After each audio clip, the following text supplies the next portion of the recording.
Engenheiro Venâncio Massimo, Moitano, desculpa. Seu ponto de vista?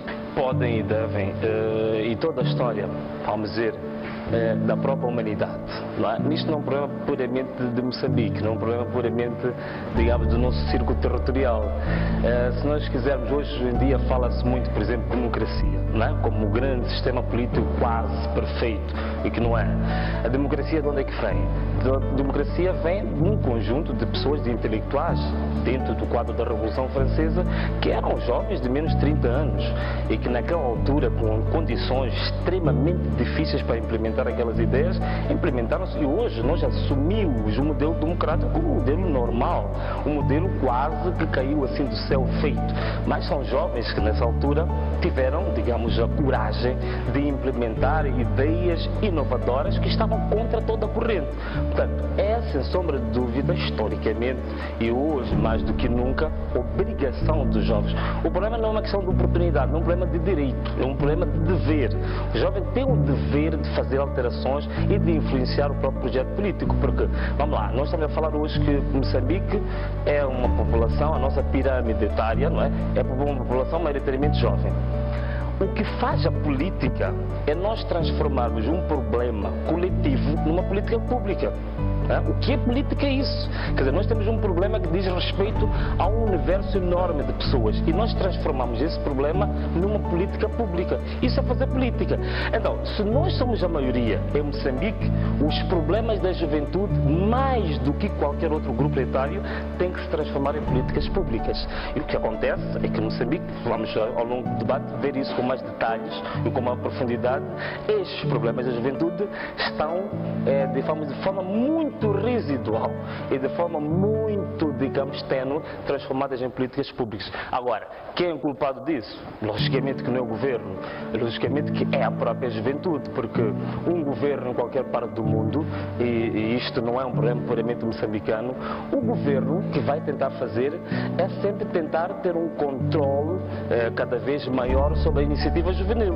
É ter digamos, um controle por forma que o status quo do próprio governo não seja posto em causa por causa da iniciativa juvenil. Isso é natural, é humano, quer dizer, é filosófico. Não é? Onde é que surgem os grandes movimentos nacionalistas? É nas grandes, pequenas associações culturais. Não é? Nós estamos a falar da Associação Africana, da Rádio Pax, os mais velhos sabem o que é isto, a Rádio Pax na altura, ao Aeroclube, esses pequenos grupos culturais, desportivos, é onde começa o grande debate nacionalista no tempo colonial. Não é? E nós entramos para a independência, nós temos uma situação que cortou-se um pouco, refriou-se um pouco, digamos, o movimento associativo juvenil.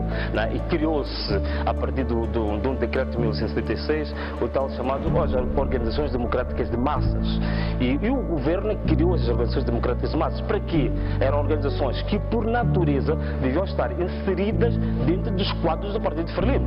Não é? E já mostrava, já em 75, mostrava essa tendência de que qualquer governo tende a ter controle sobre a própria juventude. Historicamente, de 75 até hoje, nós notamos que esta ressaca ideológica, não é? Que foi introduzida ainda por volta de 76, continua um pouco na juventude. A juventude tem um sentido de autocensura, um sentido de hesitação muito grande em relação a... Concorda que os jovens estejam a funcionar a reboque dos governos e não o governo ir aos jovens para procurar saber quais é que são os seus anseios? Isso é insubismável, quer dizer, é sem sombra de dúvida que os jovens hoje não só estão a reboque.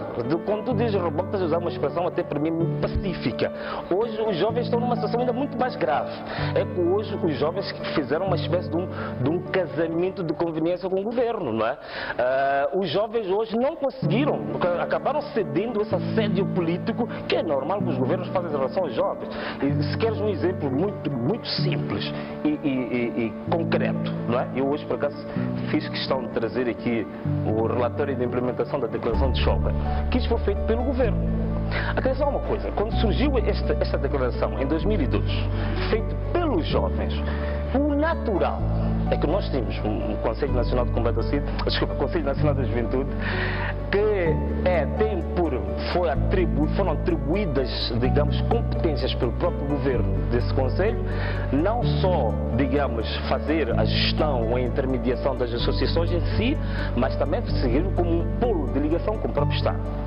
O normal é que depois de 5 anos o próprio Conselho, a própria Juventude, faça um relatório daquilo que eles declaram que pretendem a longo prazo, faça um relatório se isso foi alcançado ou não. Aconteceu exatamente o contrário. É o Governo que faz um relatório a dizer que aquilo que os jovens queriam em 2002, isto foi alcançado e aquilo não foi.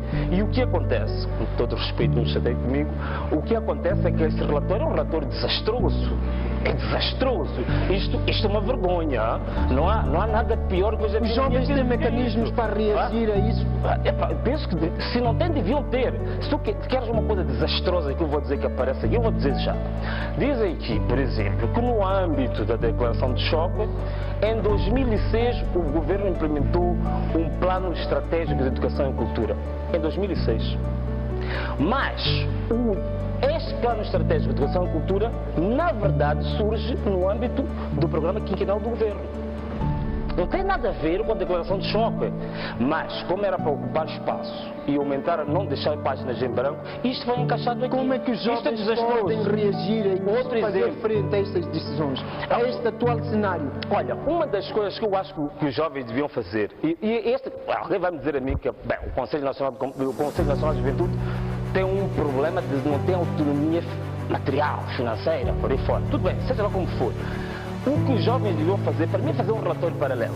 Para começar, tem que fazer um relatório paralelo e dizer que, olha, este desastre que aqui aparece, indicar claramente e com ciência, atenção, não estamos aqui para insultar e dizer palavras gratuitas, com ciência, com técnica, até que ponto é que isto não corresponde aos anseios da própria juventude. Sr. Venâncio Mondlane, voltaremos assim, o debate ainda está no princípio.